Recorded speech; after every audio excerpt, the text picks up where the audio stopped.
So I am from Chicago, but I have lived and worked around the world, and it's always a pleasure to get together and talk to people about leadership and our observations and the work that we do, but also my own personal experience and those that I've learned of from others. So look forward to any questions later as well in the break, and I know we're getting close to cocktails, so we'll get there.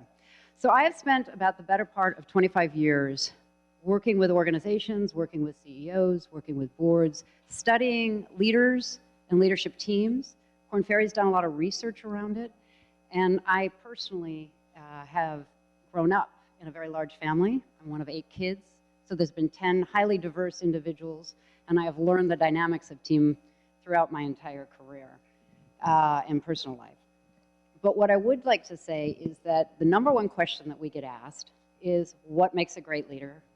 And can you truly distinguish characteristics and competencies between leaders who drive financial, operational, and cultural performance to sustainable levels over time versus others?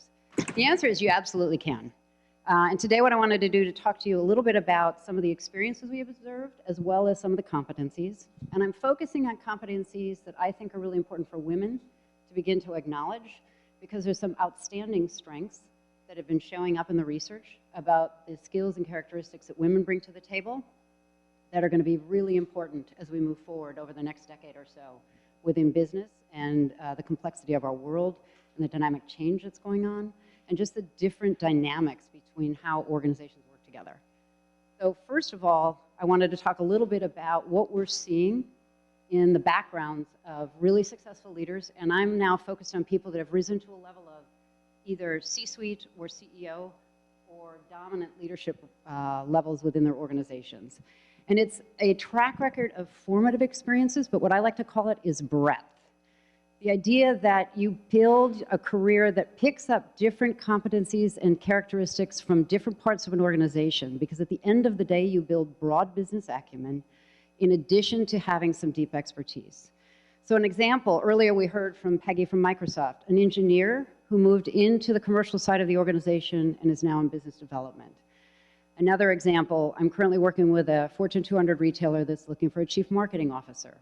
10 years ago, I would have been focused exclusively on somebody who had done strong creative brand positioning and was excellent at communications. Today, the profile is looking for somebody who may have been grounded in marketing, but they have to have run a business, they have to have demonstrated financial acumen, strategic acumen, as well as enterprise-wide leadership skills. So as you can tell, organizations are beginning to understand that expertise is important, but understanding how it all pulls together is equally important. Why does this matter today, and why does this matter to women? Women tend to like, by research standards, not just by my standards, but women tend to go deep.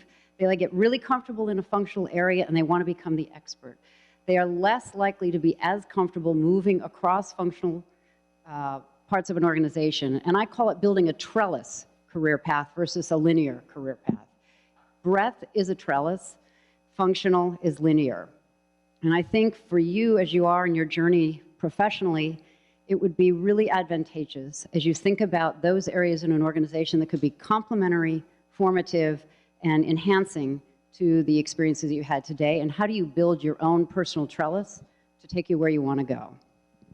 This is also really important because it ties to the second key competency that we see, and it's frankly probably the most important competency among senior leaders, and that is that of learning agility. You've heard it, you've read it, you've studied it, but learning agility is really holistic. It's intellectual, it's emotional, it's strategic, and it's operational. And what it really means is getting the confidence and the aptitude to be comfortable with being uncomfortable. Moving into new positions, even before you may be absolutely prepared, but drawing upon your past experiences and being able to apply and evolve your learning forward.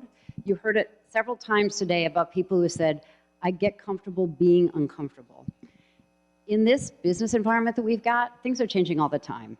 You are all going to get promoted into roles before you're fully prepared. The demographic shift says roughly 70 million folks are retiring, 35 million folks are going to be coming into those roles. So what it means is there are going to be opportunities for you to step forward, to grab the breadth, but also to embrace it. Keep curious and really understand how what you've been developing in terms of your experiences to date can apply forward. Learning agility is also the #1 distinctive characteristic between high-performing CEOs and low-performing CEOs when you look at the balance of other competencies. It is not something that's innate. Only about 20% of the population is born with high learning agility, so it's something that has to be developed and nurtured and evolved over time, and it's a very key differentiator. Secondly, and along with that, and this is where I think women actually have a huge advantage, is that there is another key competency. Sorry, you and I are trying to figure out the slides here because I can't do two things at once. Self-awareness. Now, it sounds obvious, but really self-awareness isn't only about knowing yourself, knowing your strengths. It's an understanding the impact you're having on others and on situations. And low self-awareness can be summed up, in my opinion, by a quote I heard earlier this week from a very, very successful researcher in the area of leadership. And he said, "Leadership with authenticity that does not create value for others is simply narcissism."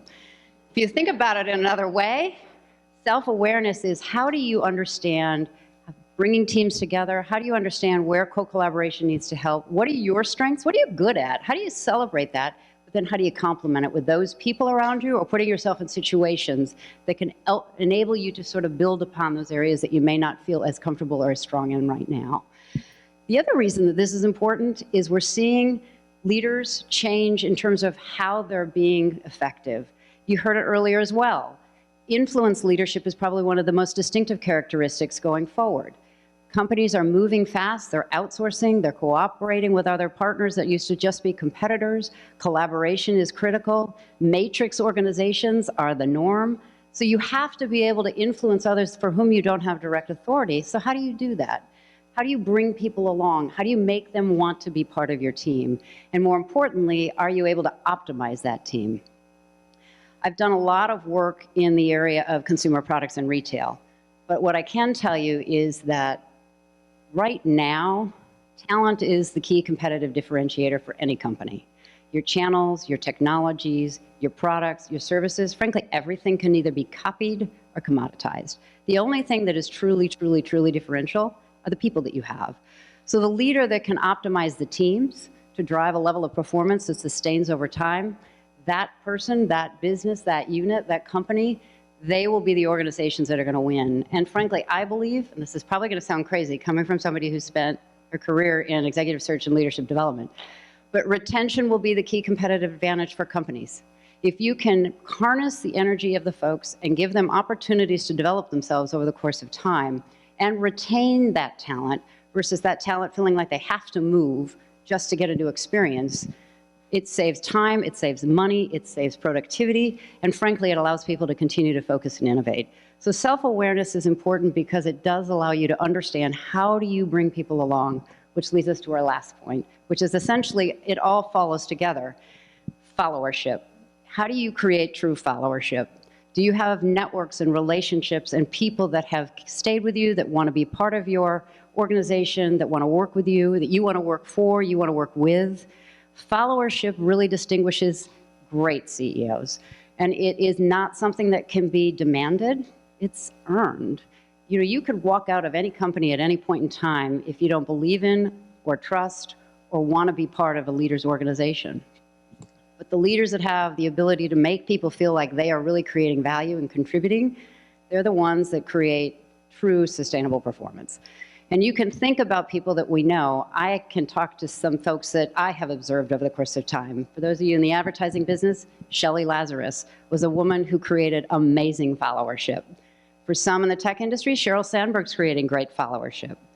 For those of you in retail or that have touched retail, there's a woman who's a CEO named Mary Dillon at Ulta. She is creating amazing followership, and she's had people follow her from Quaker to continue to be part of her journey. And there are many, many, many more in every industry, and there are many probably in this organization. So if I leave you with one thing, it will be your career is a marathon, it's not a sprint. So pace yourself and give yourself the luxury of time to pick up those experiences that will really broaden you and give you that breadth.